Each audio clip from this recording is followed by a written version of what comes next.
फिर से आपके सामने आ गए कैमरे के सामने। देखिए कैमरे के सामने ऐसे ऐसे कांड करवा रहे हैं सवालों के साथ कि ये सवाल पेपर में आएंगे ना तो आपको लगेगा ये कांड तो आप करके आए थे बेटा। ये 2025 का सवाल है, सवाल में पूछा गया है और ये ट्रिग्नोमेट्री की क्वेश्चन है ना, ट्रिग्नोमेट्री के। अब इसमें देखो ऐसे क्वेश्चन भी पूछे जाते हैं क्या भाई पेपर में। इसमें कह रहा है cosec 60 की वैल्यू बताओ, ये तो साइन का उल्टा होता है cosec। तो बेटा अगर साइन की वैल्यू आपको याद है तो उसका उल्टा कर दो, cosec निकल आएगा। साइन 60 की वैल्यू कितनी होती है, √3/2, तो cosec 60 की वैल्यू हो जाएगी बेटा 2/√3। खत्म हो गया ना। अब इस क्वेश्चन में आ जाते हैं, इसमें कह रहा मान बताओ, तो मान तो बता देंगे। ऐसे क्वेश्चन को करने के लिए हमने कहा था आपके पास एक रामबाण देसी जुगाड़ क्या है, देसी जुगाड़ है कि इस तरह के डाटा को साइन और कॉस में ब्रेक कर लो बस।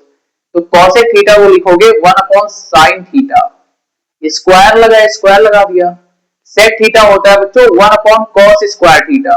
अब क्या करेंगे 1/sin स्क्वायर थीटा, फिर इसके प्लेस पे मल्टीप्लाई और इसके नीचे जो डाटा लिखा होता है उसको पलट देते हैं तो cos स्क्वायर ऊपर जाएगा, 1 नीचे आएगा, मल्टीप्लाई कराएंगे तो हो जाएगा cos square theta upon sine square theta.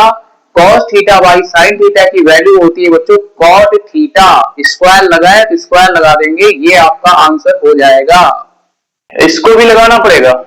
देखो भैया ये भी आपका अनसॉल्व का 2025 का ये क्वेश्चन है ट्रिग्नोमेट्री का। जैसा कि आप बच्चों जानते हैं कि अनसॉल्व में जो भी ट्रिग्नोमेट्री के क्वेश्चन है उस सीरीज को हम कंप्लीट करने जा रहे हैं। तो उसी सीरीज में उसी राह में चलते हुए एक और क्वेश्चन आपके सामने हाजिर हो रहा है। वो क्वेश्चन है कि cot थीटा इक्वल टू 8/15, तो साइन थीटा का मान बताओ क्या होगा। देखो बच्चों cot थीटा लिखा है, क्या लिखा है cot थीटा लिखा है 8/15।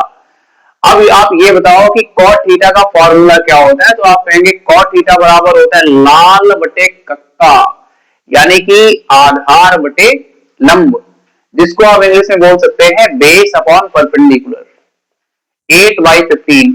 अब यहाँ पे बेस पता है, परपेंडिकुलर पता है, हाइपोटेनस नहीं पता, हाइपोटेनस निकालेंगे, पाइथागोरस थ्योरम लगाएंगे, हाइपोटेनस का स्क्वायर इक्वल टू परपेंडिकुलर का स्क्वायर प्लस बेस का स्क्वायर, है ना। तो इसको सॉल्व कराएंगे तो आपका आ जाएगा 289, फिर h की वैल्यू हो जाएगी 17। 289 का स्क्वायर रूट होता है 17। कम से कम बच्चों 20 तक आप स्क्वायर रूट क्यूब रूट जरूर याद कर लें, ठीक है। अब देखिए हाइपोटेनस आपके सामने आ चुका है, अब पेश करते हैं इनको। ये भाई साहब कह रहे थे मेरे लिए कोई जुगाड़ लगा दो, इनके लिए जुगाड़ लगाते हैं। साइन थीटा का फॉर्मूला होता है परपेंडिकुलर अपॉन हाइपोटेनस, हिंदी में बोलते हैं लंब बटे कर्ण। तो लंब कितना है, परपेंडिकुलर कितना है 15, हाइपोटेनस मींस होता है कर्ण, कर्ण कितना आया है 17। तो आपका करेक्ट आंसर हो गया 15/17।